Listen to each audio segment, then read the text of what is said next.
Hey, good morning. Yes, it is. It is Tuesday, September 30th. So, what are we talking about today? What I'm going to talk about today is doing quality work and why it pays itself over and over and over again. So, stay tuned.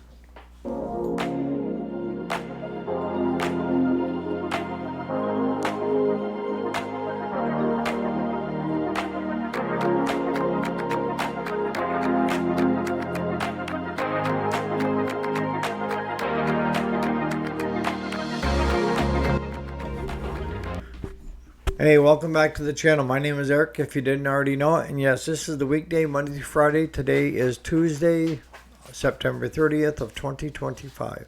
So, what are we talking about today? I'm talking about doing quality work every time. I'm talking about going above and beyond for your customer and doing the little things and not billing for it. It's treating others the way you would hope to be treated.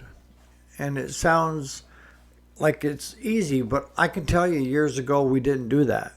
We were the type of shop that was get it in, get it out as cheaply as possible so that the customer, even though the repairs weren't done the right way per se, it was trying to save the customer money.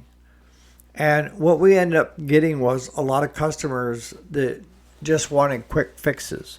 They weren't interested in getting the machine fixed properly. You choose the customers you get. In the beginning, when you're starting a shop, you can't be too choosy, right? But as you build customer base and you start showing quality work, you retain the customers that like your honesty and like your work and aren't afraid to spend the money to get it done. And then as you build that customer base, you start thinning out the ones that just want a quick, yeah, I know the bearings are bad on the spindle, but leave that alone. Just get it so it's moving and mowing and driving. That should have never left the shop, right? It wouldn't on a good day, and it shouldn't even leave on a bad day. But that was the way we were operating because we thought that was the way to make money, was to save the customer money. But all we were doing was prolonging getting the work actually done. And the worst thing you can have out in the shop for a mechanic is a toggler. Because what ends up happening is they start toggling crap, and then it ends up being major issues when it comes in for the next repair. We've seen that before, we've done that before, and that's not the way to do business. Don't toggle. Put it back the way it was when it was first rolled off the assembly line. If the key switch quit working, get a new key switch. Don't get a little toggle switch for on and off with a push button to start it. That's toggling. If it wasn't there to start with, it shouldn't be there in the end. And that's what I explained to Claude years ago, that everything needs to work the way it was designed to work. You don't want to bypass anything. Doing above and beyond and doing quality work will pay for itself.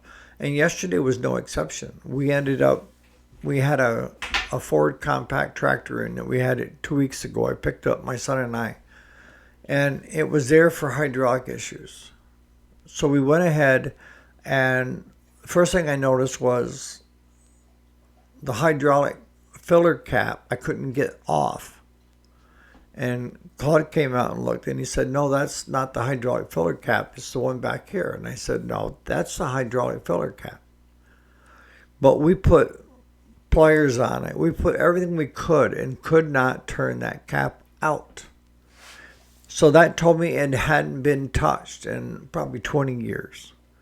And honest to God, we end up having to take a drill bit and drilling it and taking pieces out so that we didn't drop anything into the tank. Because if we did, we were going to have to split it. And I was not in the mood to split a tractor over a dipstick. So we ended up getting it all out. And then we ended up, because they had a used one on eBay for $65, which I thought was outrageous. We ended up making our own, fabricating our own dipstick to work in that system. Once we added oil and we put air, I don't know if you guys have ever worked on the tractors with hydraulics. Sometimes you have to prime it. And priming it is we take the air hose, put a rag over it, and then hit air into the system. And it pushes the oil around through the lines into the hydraulic pump so that when you start the tractor, it's already primed and it will start working. It'll start pushing it through the system. So we filled that up, put the new filler cap on, primed it, and got the hydraulics working. So I got a hold of the guy and said, look, we got the hydraulics working great. When's a good time to bring it back to you? And he's like, well, while you have it there, because I told him how much the bill was. And he's like, that's awesome. Can you work on the brakes and put a battery disconnect on it? Now, we just went from doing one job that he wanted done, and we were able to fix it. And the price was really good to him that he wanted to know if we could do the brakes. And it sits for long periods of time at his camp. So he wanted to know if we could put a battery disconnect into that so that when he wasn't there, it couldn't draw juice from anywhere. So I told him, yeah, but it's going to take a little more time. And he said, that's fine. It's exactly fine. So Claude tore the brake systems all apart. Everything was good. It just was corroded up and froze up from not being used. So after spending a day doing that and adjusting the linkages, Claude had good brakes on the right and the left side. And we went ahead. I had battery disconnect switch on the shelf, so we ended up putting that in for him. So I sent him another message saying, okay, this is what we have done. This is the bill. It ended up being $552. And he's like, that's amazing. So we ended up, he wanted to know what time would be good for us. And I said, well, it depends on you. And he said, well, I'm retired. I said, the better bet would be Monday morning, which was yesterday morning. So when we got there, him and his wife were there, and we backed the tractor off and took the time going through everything with him and showing him that here's the hydraulic tank. He thought the same thing. The tank behind it was the hydraulic transmission, and it's not. The hydraulic sat above the shifter, and we showed him where the cap was, and we had fabricated a dipstick so that it was the right depth and showed add everything else on it. So he was just thrilled. So when it came time to pay the bill, I give him the bill, and he gave me $600. And I said, well, hold on a minute. Let me go to the truck, and I'll get you some change. And he said, no, I'm perfectly fine with the $600. He said, I really thought it'd cost twice that much. So he said, I'm thrilled. If you're happy with it, I said, yeah, I'm more than happy with it. And before we could leave, he asked if we would do another project for him. And that was a Cushman. It's a three-wheeler. It has two wheels in the back, one in the front. They have a diesel engine on them. We used to see them a lot in the mines and in the mills. The mill repair guys each would have one equipped with their tools and a little box on the back and everything else with their torches. But we said, yeah, what do you want done to it? And he said, well, it runs great, but the glow plugs need to be worked on. The brakes need to be worked on. And I need a battery disconnect on that one as well. Is that something that you guys would entertain doing? And I said, yeah, whenever you want it done. He said, I want you to load it right now. So he started it up and drove it right up onto the trailer. Not only did we get paid above what we were asking for on the first one, we got given another project to work on as well, which meant more money for the shop in the long run. Yes. That's what I'm getting at, is if you do quality work and above par, you will reap the rewards. Not always, but you will with the right customers. And as you get your footing and you start changing who your customers are, because it's going to happen kind of automatically with you guys that are running shops. And here's what I'm going to tell you, is that if your bills are low and you're just doing just what the customer needs and kicking it out, you're always going to have those customers. But if you do quality work for the right customers, they're going to tell their friends. The next thing you know, you're going to be dealing with customers that can afford a lot more than the lower base, the less income based people. You will make more money, and it will be less work to have to get more money. And when I say less work, less jobs. Instead of having 3 lawnmowers to process through, you process 1 compact, and you make more money on that 1 than you did the 3 that you pushed through that had repairs done to it. And let it go where it wants to go. And what I'm saying is, with your customer base, as you get established and you start taking a change in direction like we did about being honest and doing above par. When I say above par, I mean doing exceptional work, doing upon others as you would hope to, would be done to you.